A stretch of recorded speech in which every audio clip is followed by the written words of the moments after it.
خداوند یسوع المسیح کے نام میں سب کی سلامتی ہو۔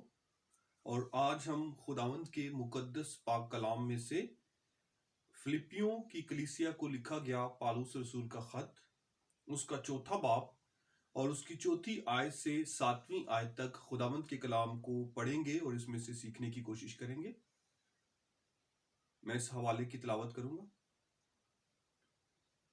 خداوند میں ہر وقت خوش رہو، پھر کہتا ہوں کہ خوش رہو۔ تمہاری نرم مزاجی سب آدمیوں پر ظاہر ہو، خداوند قریب ہے۔ کسی بات کی فکر نہ کرو، بلکہ ہر ایک بات میں تمہاری درخواستیں دعا اور منت کے وسیلے سے شکر گزاری کے ساتھ خدا کے سامنے پیش کی جائے۔ تو خدا کا اطمینان جو سمجھ سے بالکل باہر ہے، تمہارے دلوں اور خیالوں کو مسیح یسوع میں محفوظ رکھے گا۔ خدا کے پاک کلام کا پڑھا سنا جانا ہم سبوں کے لیے برکت کا باعث ہو، آمین۔ تو تھوڑے وقت کے لیے جو بات میں آپ لوگوں کے ساتھ بانٹنا چاہتا ہوں، اس کا موضوع یا ٹاپک ہے مسیحی سوچ۔ اس حوالے کو سامنے رکھتے ہوئے آج ہم سیکھیں گے کہ مسیحی سوچ کیا ہے اور کس طور پہ ہم مسیحی سوچ کے مالک بن سکتے ہیں۔ 4 باتیں ہیں جن کو ہم نے سیکھنا ہے اور یاد رکھنا ہے۔ پہلی بات، خداوند کا کلام فرماتا ہے کہ ہم نے ہر وقت خوش رہنا ہے۔ اور پھر دوسری بات جو ہم دیکھیں گے، نرم مزاج رہنا ہے۔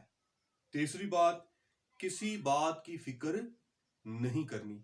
چوتھی بات، ہر ایک بات میں خدا کی شکر گزاری کرنی۔ ان چاروں باتوں کو ہم دیکھیں گے۔ تو پہلی جو بات ہے وہ ہے ہر وقت خوش رہنا۔ خوش رہنا آسان ہے یا مشکل ہے؟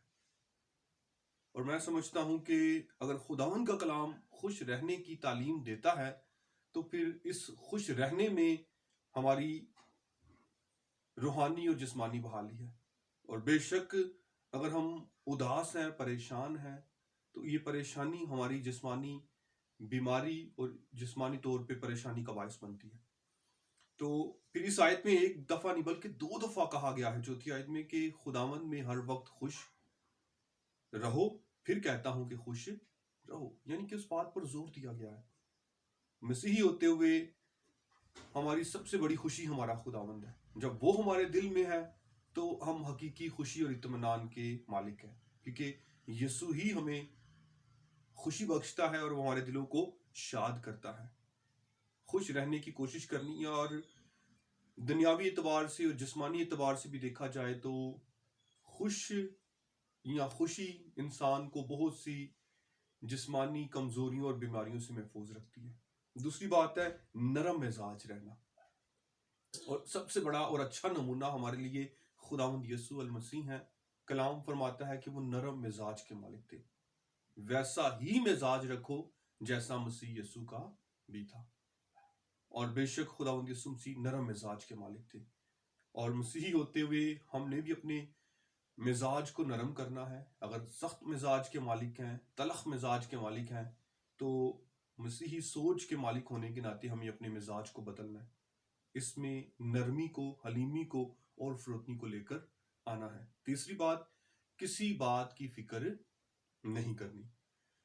کلام میں بھی لکھا ہوا ہے اور بھی جگہوں پر لکھا ہوا ہے کہ فکر نہیں کرنی بلکہ اپنی فکریں خداوند پر ڈال دینی ہے۔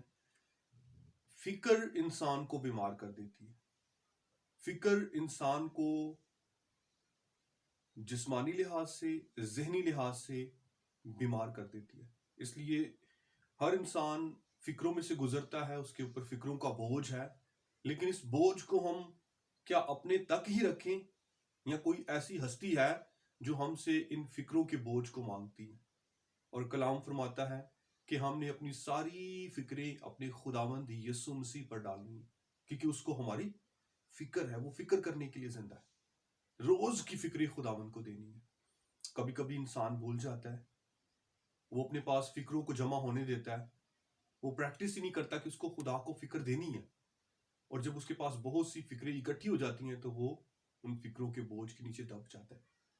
لیکن میرے عزیزو، ہم نے اپنی ساری فکریں اپنے خداوند یسوع مسیح کو دینی ہے، کیونکہ وہ ہماری فکر کرتا ہے اور ہماری فکر کے لیے ہمیشہ ہمارے ساتھ ہے۔ آخری بات اور وہ ہے کہ ہم نے ہر بات کے لیے شکر گزاری کرنی ہے، ہر بات کے لیے خدا کی شکر گزاری کرنی ہے۔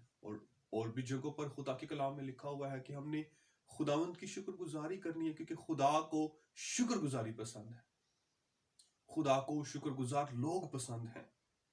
اور بے شک شکر گزاری، خوشی، نرم مزاجی اور فکر سے آزادی، یہ ساری باتوں کا آپس میں گہرا تعلق ہے۔ ہم خوش رہ نہیں سکتے اگر ہم شکر گزار نہ ہوں، اور ہم شکر گزاری کر نہیں سکتے اگر ہم فکروں کو خداوند کو نہ دیتے ہوں، اور ہم فکروں سے آزاد نہیں ہو سکتے جب تک خوشی، شکر گزاری اور نرم مزاجی کے مالک نہ ہوں۔ اس لیے خداوند ہمیں توفیق دے کہ ہم مسیحی سوچ کے مالک ہونے کے ناطے اور مسیحی ہونے کے ناطے ان باتوں پر، جو شاید ہم سمجھے کہ اتنی خاص نہیں ہے لیکن بہت خاص ہے، بہت خاص ہے، اور یہی خاص باتیں ہمارے کردار کو، ہماری سوچ کو مضبوط کرتی جاتی ہیں۔ تو ضرور ہے کہ ہم ان باتوں پر عمل کر سکیں اور اپنی روزمرہ زندگی میں مضبوط سے مضبوط ہوتے جائیں اور خدا سے برکت پائیں۔